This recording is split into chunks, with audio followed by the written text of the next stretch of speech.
हृदय से स्वागत करता हूं, अभिनंदन करता हूं। आप जो मंच पर बैठे हैं या नीचे बैठे हैं, वो साधारण नहीं, असाधारण है। इसलिए कि एक बड़ी जवाबदारी हमारे ऊपर है, एक बड़ी जिम्मेदारी हमारे कंधों पर है, और वो जवाबदारी है भारत की 145 करोड़ जनता की खाद्य सुरक्षा सुनिश्चित करना, आम जन के पेट के लिए पर्याप्त खाद्यान्न, फल और सब्जियों की उपलब्धता। ये काम कोई साधारण काम नहीं है, सचमुच में असाधारण है। आज जो प्रगति और विकास हुआ है इस क्षेत्र में, उस पर मैं पहले विस्तार से बात नहीं करूंगा, लेकिन हमारा देश अद्भुत है, अत्यंत प्राचीन और महान राष्ट्र भारत। 5000 साल से ज्यादा ज्ञात इतिहास हमारा। अब भारत की अपनी सोच है। भारत केवल भारत के लिए नहीं है। हजारों साल पहले हमारे ऋषियों ने कहा, आत्मवत सर्वभूतेषु, सबको अपने जैसा मानो। ये भारत है जिसने सारी दुनिया को एक परिवार माना। अयम निजम परो वेत्ति गणनाल विचेत साम उदार चरिता नाम तो वसुदैव कुटुंबकम। ये धरती वो धरती जिसने उद्घोष किया, प्राणियों में सद्भावना हो और विश्व का कल्याण हो। ये धरती वो धरती है जिसने आज नहीं हजारों साल पहले कहा, सर्वे भवन्तु सुखिनः सर्वे सन्तु निरामया सर्वे भद्राणि पश्यन्तु मां कश्चित् दुर्भाग भवेत्। सब सुखी हो, सब निरोग हो, सबका मंगल हो, सबका कल्याण हो। सारी दुनिया हमारे लिए एक परिवार है। हम सबका कल्याण चाहते हैं, हम किसी को छेड़ते नहीं हैं, लेकिन यह भी स्पष्ट है, अगर कोई हमें छेड़ता है तो उसे हम छोड़ते नहीं हैं। यह अद्भुत देश है। एक साथ कई मोर्चों पर काम चल रहा है। आज हमारी खरीफ कॉन्फ्रेंस हो रही है। कल कैबिनेट की मीटिंग थी प्रधानमंत्री जी की अध्यक्षता में। भारत दुनिया की 5वीं से अब 4थी सबसे बड़ी अर्थव्यवस्था बन गया है। एक तरफ किसानों के सम्मेलन, लखपति दीदियों के सम्मेलन, एक तरफ आईपीएल भी चल रहा है और दूसरी तरफ आतंकवादियों के विनाश का महाअभियान भी चल रहा है। जिन्होंने हमारी बेटियों की मांग से सिंदूर पहुंचा था, ऐसे आतंकवादी और उनको सरगना, उनको प्रश्रय देने वाले आतंकवाद के अड्डों को तबाह कर दिया गया है, बर्बाद कर दिया गया। प्रधानमंत्री श्रीमान नरेंद्र मोदी जी के नेतृत्व में संकल्प है हमारा कि अब आतंकवाद का जड़ से खात्मा कर कर ही चैन की सांस लेंगे।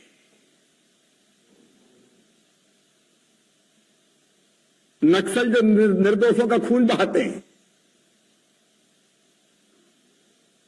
उनके खिलाफ भी अभियान चल रहा है। मित्रों, भारत की अपनी क्षमता है। एक वैभवशाली, गौरवशाली, संपन्न और समृद्ध भारत के निर्माण का लक्ष्य, विकसित भारत के निर्माण का लक्ष्य हमारे प्रधानमंत्री जी ने लिया है। लेकिन आज मैं किसानों के लिए एक बात और कहना चाहता हूं। एक ऐतिहासिक गलती हुई थी हमसे, और वो गलती हुई थी सिंधु जल संधि, और ये हुई थी 1960 में। और ये दुर्भाग्य था हमारे देश का, किसानों का, कि हमारे देश से बहने वाली नदियों का 80% पानी पाकिस्तान को दे दिया गया था। अब इस आतंकी हमले के बाद सिंधु जल समझौता रद्द कर दिया गया है और हम शॉर्ट टर्म, मिड टर्म और लॉन्ग टर्म भारत सरकार ऐसी प्लानिंग करेगी कि हम एक एक बूंद पानी का सिंधु के अपने किसानों के लिए बेहतर उपयोग कर सकें।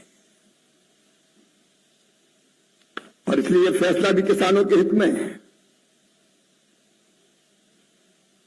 संधि पर रोक या संशोधन से भारत के पंजाब, हरियाणा, राजस्थान, जम्मू कश्मीर, लद्दाख, हिमाचल प्रदेश, इनके किसानों के लिए सिंचाई का अधिक पानी मिल सकेगा। यह ऐतिहासिक फैसला है और देश के हित में तो ही किसानों के हित में है। और हमारा काम है, जो हम सब यहां बैठे हैं, देश की खाद्य सुरक्षा सुनिश्चित करना। मैं आईसीआर के वैज्ञानिकों को बधाई दूंगा, मैं कृषि मंत्री जो बैठे हैं उनको बधाई दूंगा, कृषि विभाग के अमले को भी बधाई दूंगा और अलग अलग राज्य सरकारें जो प्रयत्न कर रही है उनको भी बधाई दूंगा।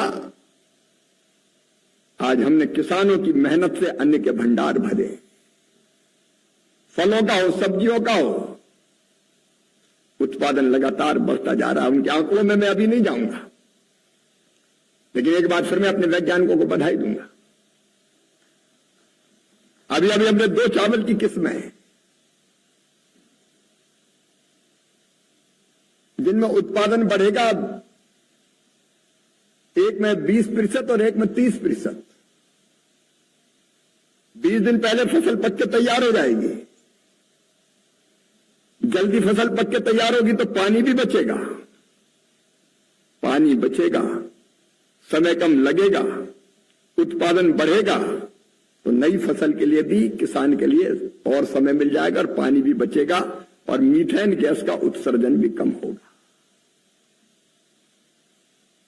जल्दी ये किस्में किसानों को उपलब्ध कराई जाएगी। ऐसे एक नहीं, अनेकों फसलों पर पिछले साल ही, बल्कि 2014 के बाद 2900 नई किस्मों का विकास हमारे वैज्ञानिकों ने किया है। मैं एक बार फिर अपने वैज्ञानिकों का स्वागत करता हूं, उनका अभिनंदन करता हूं। मित्रों, हम सबका काम है। देखिए, ये खरीफ कॉन्फ्रेंस कोई कर्मकांड नहीं है।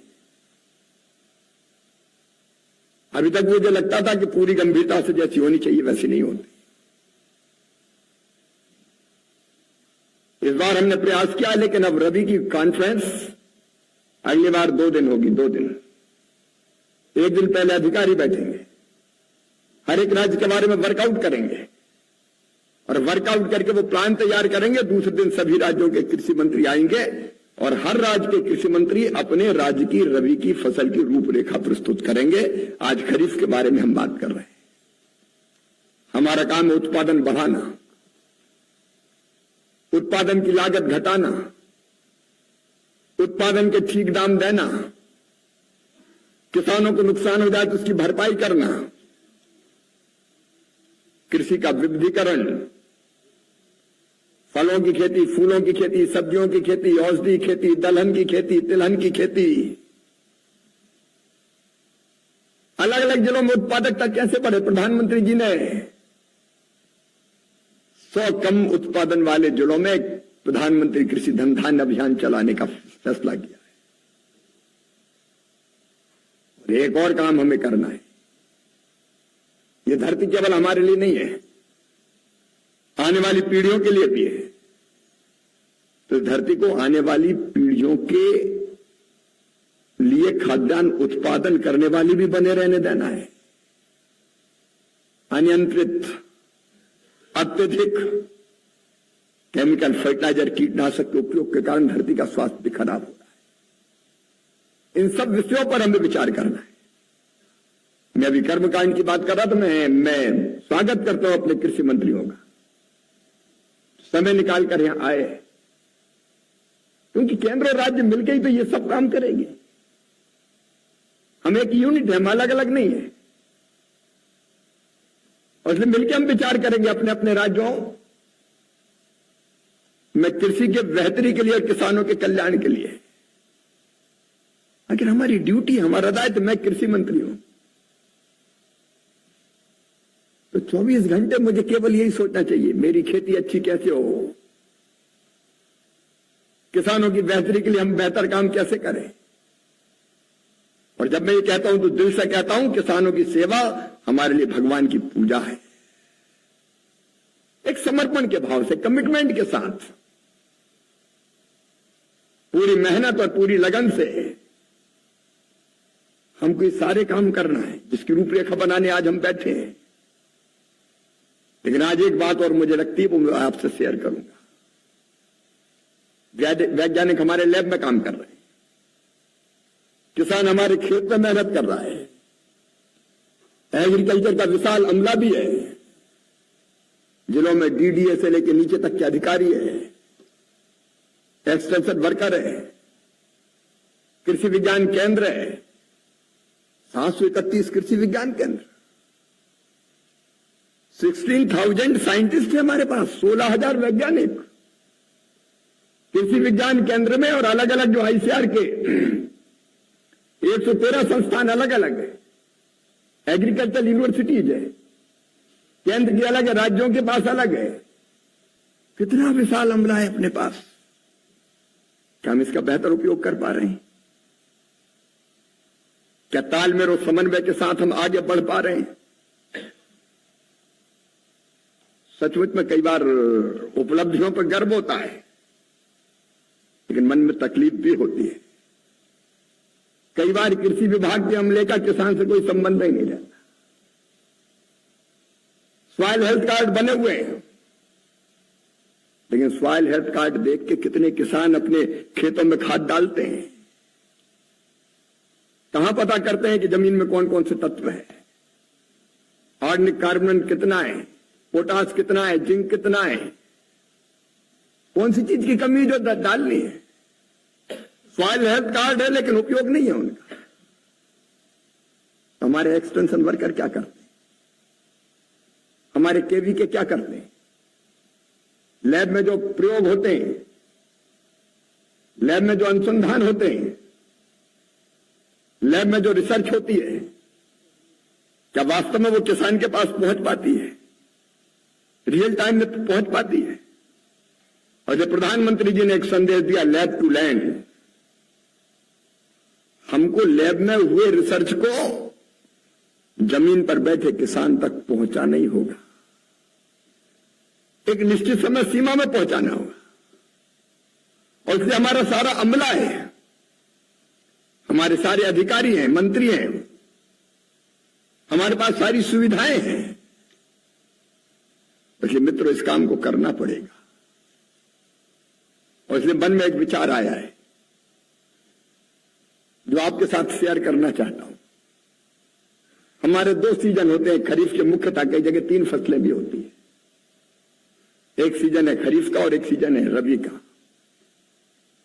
आज हम खरीफ के लिए बैठे हैं। हमारे 16,000 वैज्ञानिक, हमने तय किया है हम इनकी टीम बनाएंगे। 4-4 वैज्ञानिक एक टीम में होंगे, 2000 टीम बनाएंगे, लगभग 8,000 वैज्ञानिकों की टीम। एक टीम में 4-4 वैज्ञानिक, और केवल साइंटिस्ट नहीं होंगे। हमारे डीडीए जिले में, केवीके के हमारे अधिकारी कर्मचारी।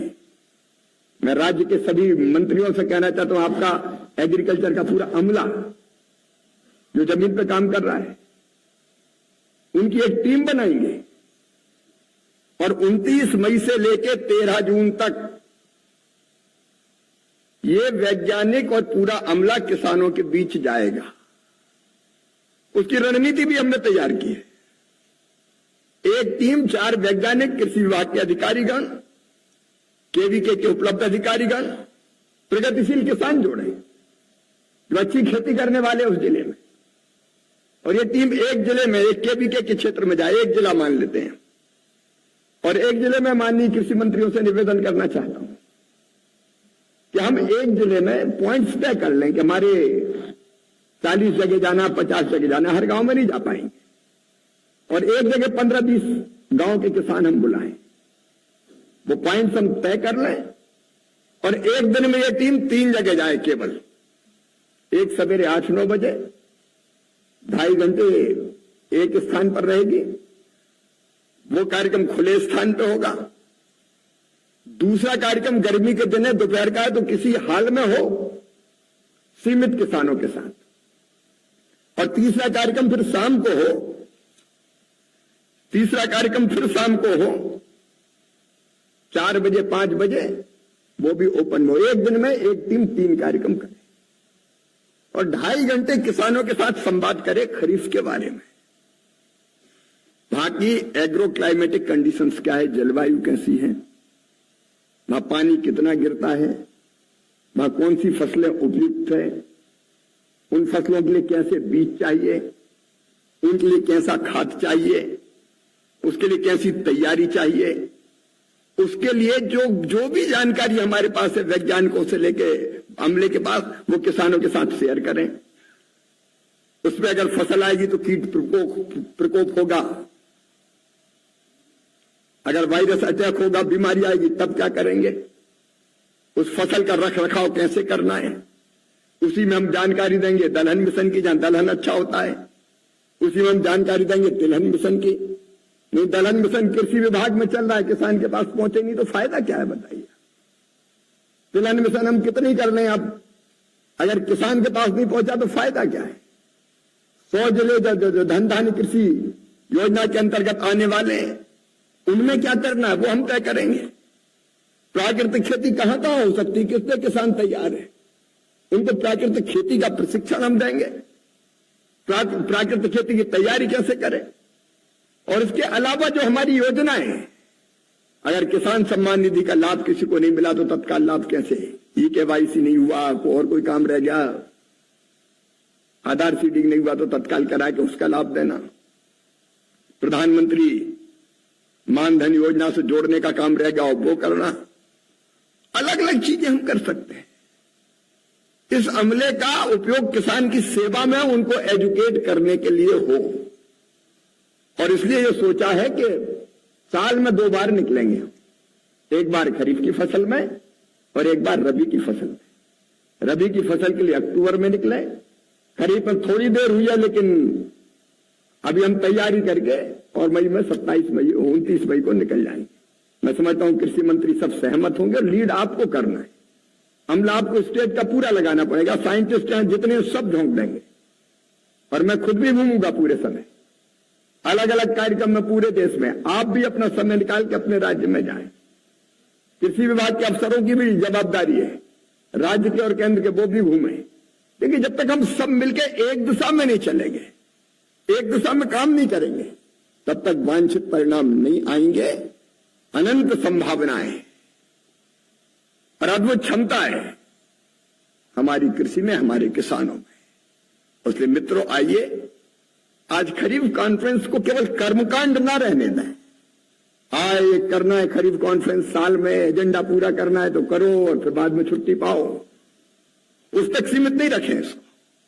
यहां से ठोस विचार करके जाएं, यहां से रणनीति बना के जाएं, यहां से योजना बना के जाएं, और उसको फिर नीचे धरती पर क्रियान्वित करने के लिए हम सब जी जान एक कर दें। पूरा देश जगे, किसान जगे, पूरी ताकत के साथ उठे, क्योंकि अभी भी बहुत कसर बाकी है। अगर देखेंगे हम पर हेक्टर उत्पादन, तो दुनिया के कई देशों से हम पीछे हैं आज। हमारे देश में भी अगर देखेंगे तो कुछ जगह बहुत आगे, कुछ जगह बहुत पीछे।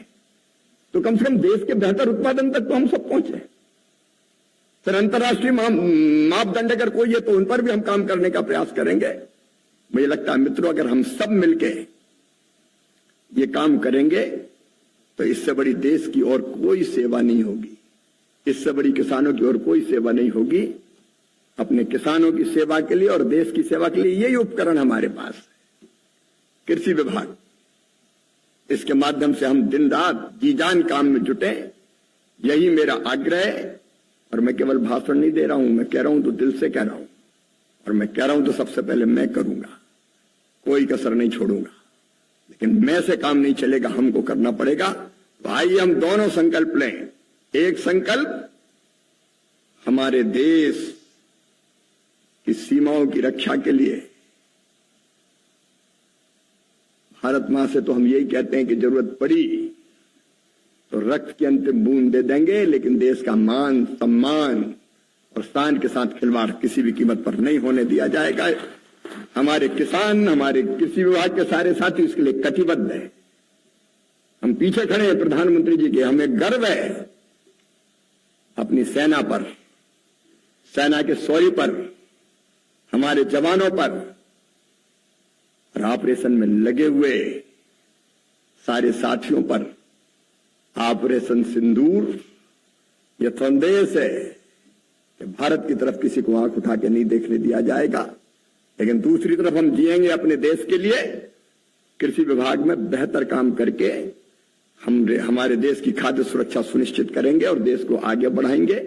एक बार मेरे साथ भारत माता की जय बोल के हम इसी संकल्प को प्रकट करेंगे। मैं जानता हूं कि अधिकारी थोड़ा जय भी धीरे से बोलते हैं, पढ़े लिखे लोग जरा ज्यादा समझदार हो जाते हैं, लेकिन देश हमारा है, भारत मां हमारी है, हम भावनात्मक रूप से जुड़े हुए हैं। इसलिए देश के लिए भी जरूरत पड़ी तो सर्वस्व न्यौछावर करेंगे और खेती के लिए हम अपना सर्वश्रेष्ठ अपने देश को देने का प्रयत्न करेंगे, उसमें कोई कसर नहीं छोड़ेंगे। मेरे साथ उठाइए दोनों हाथ और दोनों मुट्ठी बांध के भारत माता की जय बोल के संकल्प लीजिए। बोलिए भारत माता की, भारत माता की, भारत माता की। बहुत बहुत धन्यवाद। कुछ साथी बाद में आ पाए उनका स्वागत करवा दिया जाए और इसके बाद हम अपने एजेंडे पर आगे बढ़ेंगे। धन्यवाद।